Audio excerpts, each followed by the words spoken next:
27 bob. Tong etishi bilanla bütün oliy ruhoniylar bilan xalq oqsoqollari maslahatlashib, Hazreti Aysoni o'limga mahkum qildirish uchun bog'lab, vali Pilatusga topshirib berdi.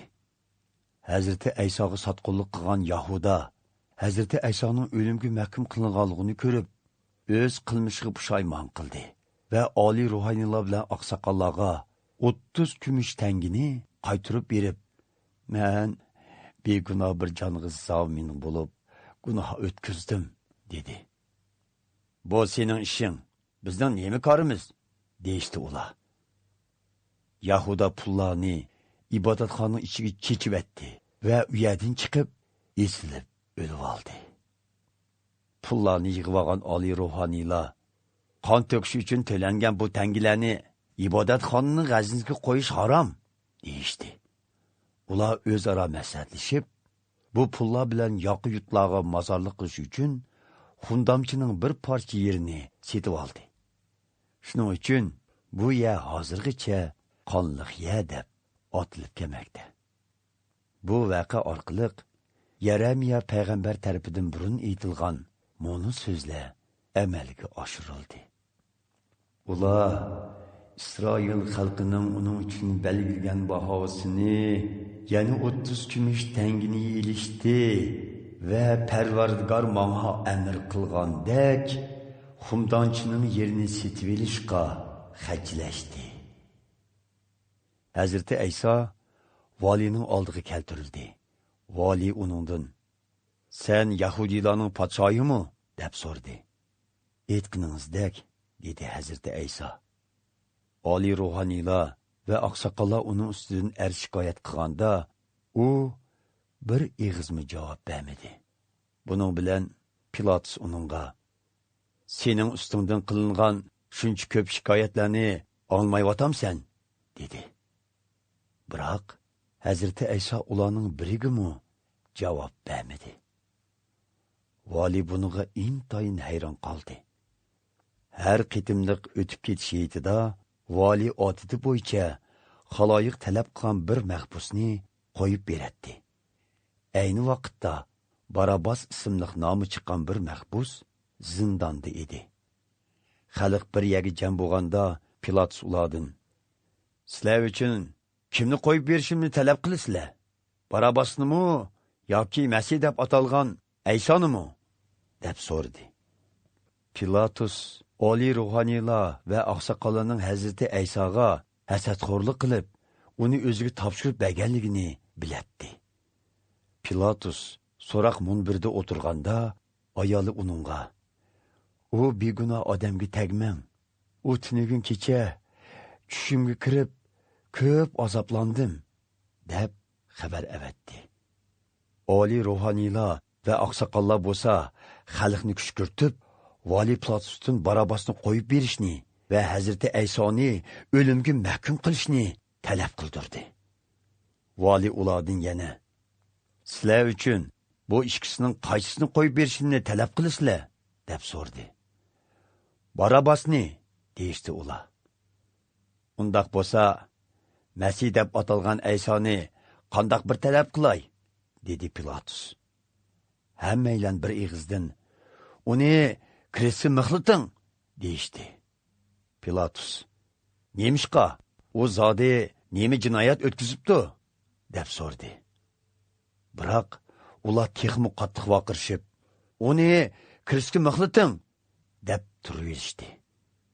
Pilatus ya'ni so'zlashning ahamiyatsiz ekanligini, bo'lmasa qalaymaqonchilik chiqadiganligini ko'rib, suv elib ko'pchilikning oldida qo'lini yug'ach, "Bu odamning qiniga men javobgar emas. Bu ishqa o'zinglar mas'ul bo'linglar", dedi. Bütün xalq bir ig'izdan, "Uning qinining javobgarligi bizning va bolarimizning ustida bo'lsin", deyishdi. Buning bilan Pilatus Barabbosni ularga chiqirib berdi. Hazreti Aysoni bo'lsa, qamchilatgandan keyin krestga mixlash uchun lashkarlariga topshirdi. Keyin lashkarlar Hazreti Aysoni vali o'rtasidagi bir saynoga elib kirib, bütün lashkarlar to'pini bu yerga yig'di. Ular Hazreti Aysoni yalang'ochlab, uchisiga shahona so'sin rangli to'n kiydirishdi. Tikan shoxlarini o'rib bir toj yasab, beshiga kiydirdi va o'ng qo'liga bir qo'mishni tutqizdi. Ondan uning oldiga tizilib, "Yoshsun, Yahudiylarning podshohi!" deb mazoq qilishdi. Uningga tukirishdi. Qo'mishni ilib, uning beshiga urishdi. Uni mana shundoq mazoq qilgandan keyin to'nni soldirib, uchisiga o'z kiyimlarini kiydirdi va kresga mixlash uchun elib minishdi. Ular tashqariga chiqqanda Kirini shaharlik Simon ismli bir kishini uchirtib, Hazreti Ayso yutib mangan kresni uningga majburiy ko'targizdi. Ular Golgota, ya'ni bosh so'ngak degan yerga kelganda, Hazreti Aysoga ichish uchun dori arashtirilgan sharob berdi. Lekin Hazreti Ayso uni tetib ko'rib, ishkili unimidi. Lashkarlar Hazreti Aysoni kresga mixlagandan keyin chak tashlashib, kiyimlarini bo'lishib oldi. Ondan keyin u yerda o'tirib, navbatchilik qildi. Ular Hazreti Aysoning beshining yuqori tarafiga "Bu Yahudiylarning podshohi Ayso" deb yozilgan bir gunoh taxtasini osdi. Hazreti Aysodan boshqa ikki qaroqchimi kresga mixlangan bo'lib, biri uning o'ng yendiki, yana biri so'l yendiki kresda edi. U yerdan o'tganlar boshlarini chayqishib, Hazreti Aysoni haqoratlab, "Qani, sen ibodatxonani buzib tashlab, 3 kunda qaytadan yasab chiqadigan odam eding-ku. Endi o'zingni qutqizg'ina. Xudoning o'g'li bo'lsang, kresdan tushib boqqin", deyishdi. Oliy ruhoniylar, Tavrat ustozlari va oqsoqollarmi uni shundoq maskara qilib, boshqalarni qutqizibdikan, o'zini qutqiza olmadi. Isroillarning podshohiymish tehi. Endi kresdan tushib boqsin-ku, ondan uningga e'tiqod qilayli. O, Xudoga ishlatdi. Xudo uni azizlasa, qutqizib boqmasinmi? Chunki u "Men Xudoning o'g'li" degan edi, deyishdi. Hazreti Ayso bilan billa kresga mixlangan qaroqchilarmi uni shundoq haqoratlashdi. Tush vaqti soat 12 dan soat 3 gacha butun zaminni qorong'ulik bosdi. Soat 3larda Hazreti Ayso yuqori ovoz bilan "Yeli, yeli, lama shavaqtani", ya'ni "Xudoyim, Xudoyim, meni nimishqa tashlab etding" deb vaqirdi. U yerda tuğanlarning ba'zilari buni xato anglab, "Bu odam İlyas payg'ambarga murojaat qilyotidi", deyishdi. Ularning ichidan biraylan darhol yugurib berib, bir parcha bulutni akeldi. Ondan uni arzon uzum sharobiga chilab, qo'mishning uchiga bog'lab, Hazreti Aysoga ishkizmoqchi bo'ldi. Boshqalar, "To'xtab turinglar, qarab boqayli. İlyas payg'ambar kelib uni qutqizib qolarmikin", deyishdi.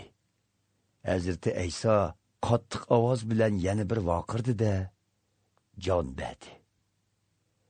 Shu vaqtda markaziy ibodatxonadagi parda yuqoridan tövanga 2 parcha bo'lib yirtildi. Zemin silkinib, toshlar yerilib, qabrlar ochildi. Hazreti Ayso tirilgandan keyin burun olamdan o'tgan bir muncha taqvodor odamlar tirildi. Ular qabrlardan chiqdi va muqaddas shahar Yerusalimga kirib, u yerda nurg'un kishilarga ko'rindi. Hazreti Aysoni ko'zat qilayotgan yuzbeshi va lashkarlar zaminning silkinishi va boshqa hodislarni ko'rib, intoyin qo'qishgan holda, "U haqiqatan Xudoning o'g'li ekan", deyishdi. U yerda yana vaqani yiroqdan ko'rib turgan bir muncha ayollarmi bor edi. Ular Hazreti Aysoga xizmat qilish uchun Galileya o'lkasidan uningga ergishib kelgan edi. Ularning orasida Bajdallik Maryam, Yoqub bilan Yusufning onasi Maryam, Zabadiyning o'g'illarining onasimi bor edi. Kun petishga yaqin Aramatiyalik Yusuf ismli bir boy keldi. U mu Hazreti Aysoning shogirdlaridan edi. U vali Pilatusning oldiga berib, Hazreti Aysoning jasadini talab qildi. Pilatus jasadni uningga berishga amr qildi. Yusuf jasadni elib, pokiz kendi rəxt bilan o'rab, kepanlidi va uni o'zi uchun qiyoda o'ydirgan yangi qabriga qo'ydi. Ondan qabrining og'ziga yo'g'on bir qo'ram toshni do'miltib qo'yib, ketib qoldi. Majdallik Maryam bilan yana bir Maryam bo'lsa, u yerda qabrining uddilida o'ltirishdi. Dam ilish kunining harpisi o'tgan edi. Uning etsi oliy ruhaniylar bilan parisilar vali Pilatusning oldida jam bo'lishib, janoblari, Aysoning hayot vaqtida men o'lib, 3-kuni tirilaman degini esimizda. Shuning uchun qabrni 3-kunigacha qo'g'dash uchun amr bergaysiz. Unda qilmaganda shogirdlari kelib jasadni o'g'irlab ketib, xalqqa u o'limdan tirildi deyishi mumkin. U ig'vogarchilik oldinqisidanmi battar bo'ladi, deyishdi. Pilatus ularga qo'g'dug'ichi lashkar elib berib, qabrini qurbonlarning yetishi qo'g'danglar, dedi. Ular lashkarlar bilan birga berib, toshni pechatlab, qabrini muhofizat ostiga oldi.